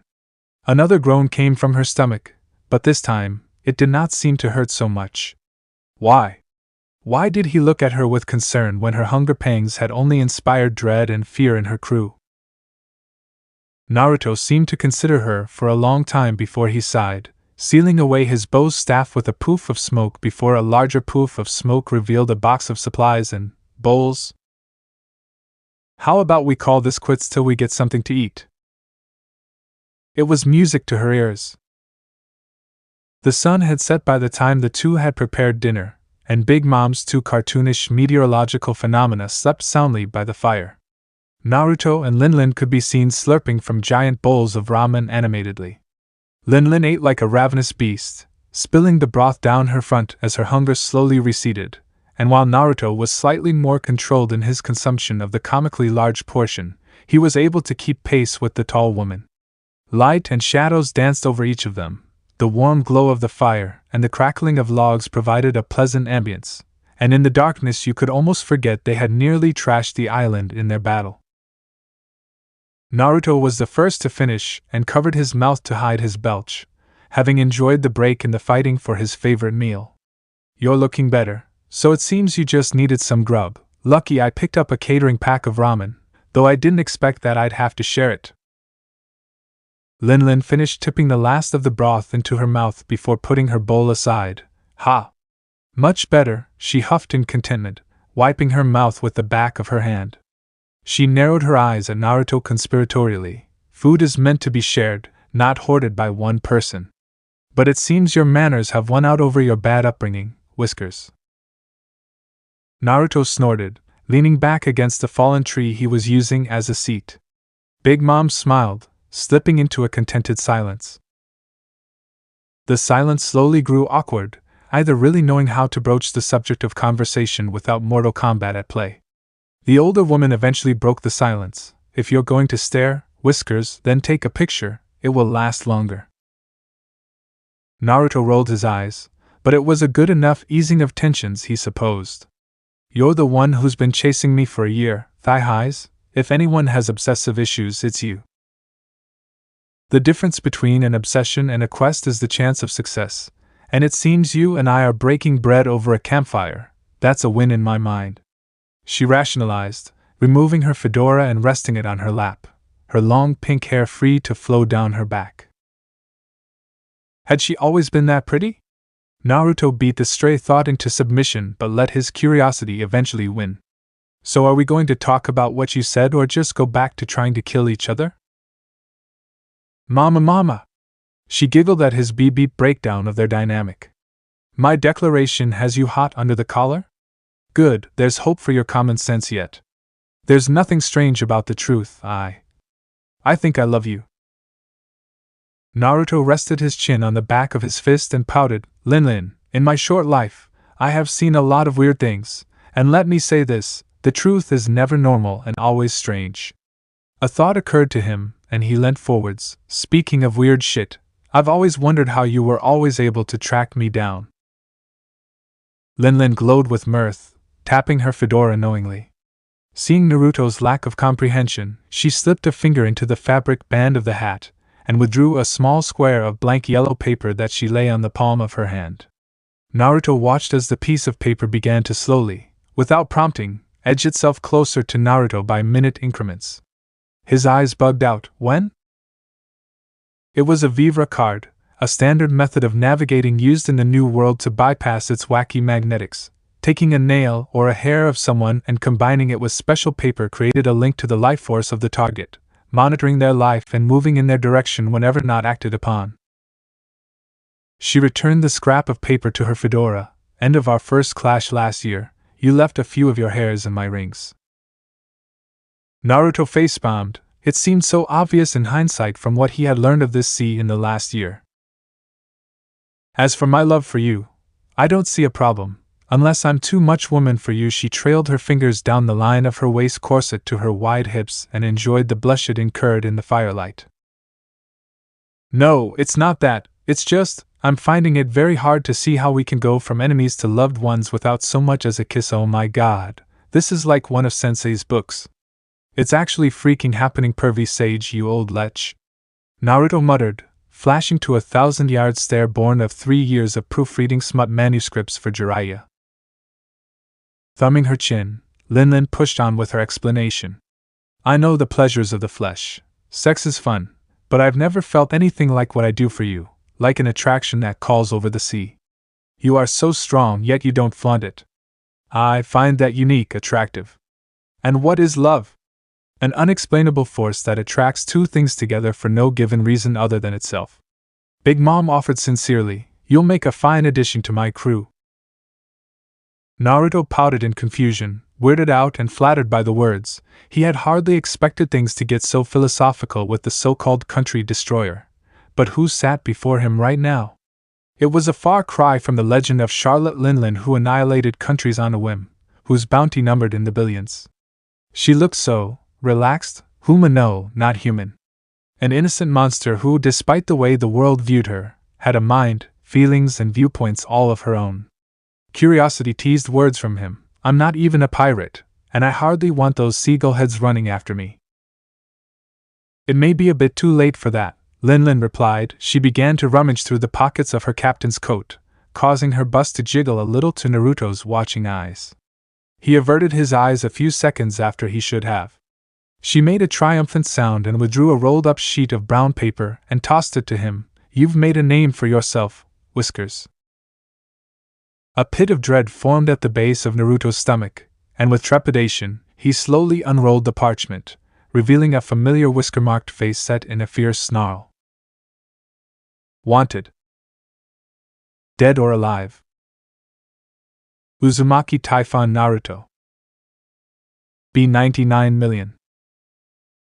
The vein in Naruto's forehead all but exploded, throbbing visibly, eyes bugging from their sockets. Wanted for crimes including but not limited to vandalism, theft, thuggery, disrupting the peace, multiple counts of island demolition and sinking of a marine battleship carrying celestial dragon tribute to God Valley. What the hell? Linlin roared with laughter, her orange eyes running with tears of mirth while Naruto did a stunning impression of a fish and how he sightlessly looked between her and his bounty poster. It's a good starting bounty, Whiskers. I think sinking that battleship really pushed it over the edge. Naruto had never really stayed long enough on one island to pay attention to the goings-on of the world, but that did not mean the world had not paid attention to him. Linlin informed him that the blonde had slowly but surely earned a reputation as a herald of destruction, as every time he showed up on an island, Linlin would inevitably find her way there, and their clash would scare the population to death. By the time the explanation was over, he simply stared at the poster in confusion, seizing on random elements of it. Does someone at the Marines not know how to spell typhoon? He asked glibly. It's probably a reference to an old legend, Typhon, the storm giant who laid the continent polar oars low. Probably because of the storms our battles have kicked up over the New World. Linlin hypothesized. Great, that's just great. Naruto scowled, gesturing at Linlin using the rolled-up poster. Last thing I needed was getting slapped with the pirate label. Now I gotta worry about Marines everywhere I go. Linlin turned pensive. Not all pirates are bad. Sure, you've got rough ones like John, Wang Ji and that hoodlum rocks, but some of us have noble goals. Naruto sent her a searching look. Really? The last year tells otherwise, he snapped before getting a collar on his annoyance. He took a deep breath and asked Linlin for her side of the story. What do you want, Linlin? What I want, Linlin began, closing her eyes and letting passion fill her voice, is a place where everyone, of all races, colors and creeds, can sit around the same table and enjoy dinner in peace. A utopia where people no longer have to know hunger, prejudice, persecution or hate, where a little girl doesn't have to wonder where her mother and siblings went. Naruto remained silent, letting her talk, listening. He listened to what she was saying, not simply allowing the words to flow over him as many of her crew did. Honestly, part of her would have preferred it that way. Being listened to and not feared it made very old insecurities sit up in the back of her mind. Is that so wrong of me to desire?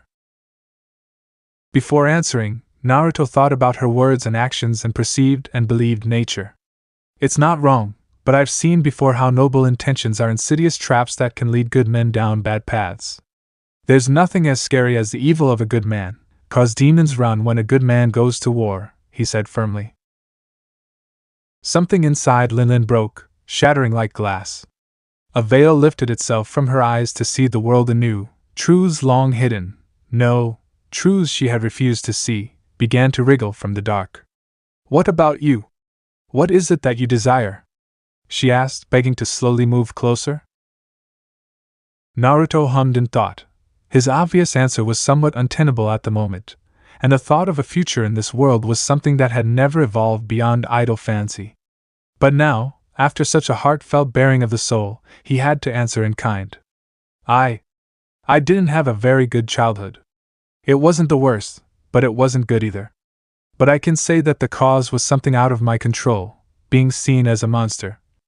The words seemed to catch in his throat, but he gathered himself. I wondered at times, was I a monster?